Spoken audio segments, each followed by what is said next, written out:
Hello friends, my name is Behroz. I'm a head of finance by profession and welcome to my channel where I share with you tips and tricks in order for you to achieve career and financial success.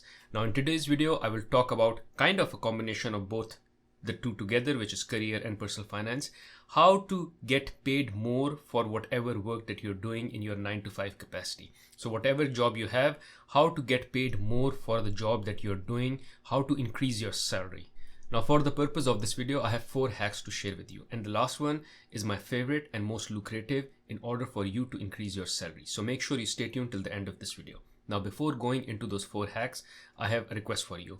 1, press the like button, and 2nd, subscribe to the channel. This goes a long way in supporting me, motivating me, and will eventually help me improve the quality of the content that I put on this channel. Now, number 1 hack is to look for ways with which you can contribute to what matters most to the organization you're working for. Now, when you are working in an organization, you have multiple tasks that you need to work on. Some tasks are important and have a direct impact to what the organization is trying to achieve. And other tasks are just necessary tasks that need to be done. And then there are certain tasks which you do, however, they add no value at all.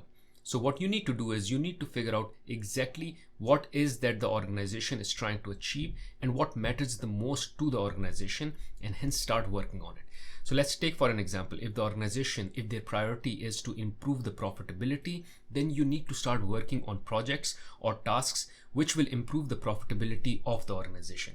So if you have like 10 tasks on your table, look for the one which has the biggest impact on the profitability and start working on that. Now for this very purpose, what you need to do is you need to either check with your manager or people in authority or in position of knowing as to what are the key priorities for the organization, what is that matters most for the organization, especially in the short run, and then start looking for things or ways in which you can contribute and come up with ideas and suggestions and share those suggestions and ideas with your manager and with those people who are in place of authority like the top management, and tell them that these are your suggestions and this is how you want to contribute. Or otherwise, look for projects that are already underway, which have a direct impact on that particular priority of that organization. So let's say the priority of the organization is to deliver more profits, and there is a project that is being underrun in order to reduce the cost of a particular factory or a particular machinery or a particular operation. Then try to be part of that project in some form or the other and see how you can contribute to the project. Even if you are not directly involved, see if there are ways you can contribute with your input, with your suggestions, or just be part of that team. If you put your hand or you put your influence on something which is important to the organization, you will start to shine because the organization will have their limelight on that particular project. And if somehow you are close to that particular project which is in the limelight, you will also get the limelight. And when you get the limelight, you get more chances of being paid more, getting promoted, getting bigger bonuses, and getting better compensated. Now, number 2nd hack is, or something to avoid, is don't go to your manager asking for a raise. If you go to your manager asking for a raise, there's a good chance you will either get a no or it may not be perceived well. So what you essentially need to do is tell your manager what is that you expect to be paid, and you want your manager's help to know what will it take for you to reach that place. What are the tasks, assignments, projects that you need to do in order to reach that place. So you tell your manager what you want, however you don't want it today. You eventually want it and you want your manager's help to take you there. Now this is a collaborative conversation as against just a one-way conversation, because now you are seeking help from your manager in order to be in a position where you can command that salary or that income. This way your manager will be more than willing to help because they know that you are coming from a position where you are ready to give in more, contribute more, add more value, because you are asking your manager, tell me what I need to do. What are the projects I need to work on? What are the tasks I need to do? What are the things that I need to improve in myself to be in a place where you can get me paid that amount which I'm looking for? So with this, what you're doing is you're coming from a position of saying, I want to add more value, and in return of adding more value, I want to get paid. But I exactly want to know what that value add looks like. So you need to guide me. You need to tell me what are the things that I need to do, which will eventually add the value which you are looking for. And hence I will be able to get paid what I want. Now, related to manager, the third one is how to manage your manager. It is a skill in itself. because your manager is the individual who promotes you, who gives you the raise, which we are talking about, increases your salary, and also promotes your image within the organization. So you need to learn how to manage your manager. I made a special video on this particular topic. You can check it out here. Also, I will leave the link in the description of this video. But essentially what you need to do, or one primary thing that you need to do, is figure out what are the things your manager is not good at or finds frustrating. Take that task from them. Make it easy for them. Make life easy for your manager.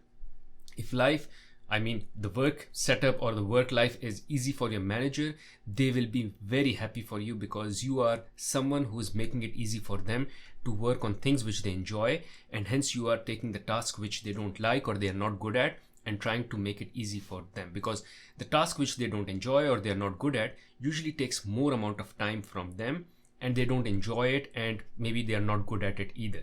So when you take the task from them, you make it easy for them, because you have now reduced their workload significantly. So they can focus on other better things and also can focus on promoting you, given they are now so happy with you because you have solved their biggest problem or biggest challenge at work. Number 4, and the most important one, which I talked in the beginning, is either learn or earn. At any given point in time in your organization, you should be in a position where either you should be earning or you should be learning. If none is happening, then either change roles or your department or the organization altogether. So usually how it works is, for the first year in a role, you are learning. For the second year in the role, you're contributing. In the third year in the role, you should start looking for other avenues, because the learning curve is done. So either you start getting paid more just because you start getting promoted within the role, which is good. But if you're not getting paid more and you're in the third year of your assignment, then probably you're not learning any further as well. Then, my friend, it is time for you to look for another assignment, another task, another project, or just change the organization altogether. So essentially what I'm talking about here is trying to get promoted every 3 years, because it is the promotion which will bring you the biggest jump in your salary. It won't be the increments that you get every year. That won't cut the bill, because that hardly manages the inflation or covers the inflation that is there for the year. For you to really get a jump in your salary, you need to get the promotions. And if you're not getting promotion every 3 years, then either you should be learning, so doing some tasks or projects where you learn more, because eventually you can benefit from the skill that you're learning in the future. And if you're not learning and you're just in the task and doing the same thing and not getting promoted, then it's time for you to change the organization altogether so you can get promoted and get the jump. I've made a separate video on this where I explain how people are able to make far more salary just by switching jobs, which is less of a taboo in current day and age, and people and employers are more comfortable with job switching. So you check out that video here, and also leave the link in the description of this video. But essentially the idea is that for you to either be in a phase where you're learning, and if not, then you should look for more earning, and the earning may eventually come from you switching jobs, which is perfectly fine. And hence you should look for avenues in order for you to change jobs and take on a task where, again, either you learn or you earn. Thank you for watching this video. Hopefully after watching this video, you will be better equipped to increase your salary. If you like this video, I'm sure you'll like another video on my channel where I talk about the truth about getting rich. You can check it out here. Other than that, there is another video where I talk about how you can go about preparing for an interview on the last minute. You can check it out here. Thank you.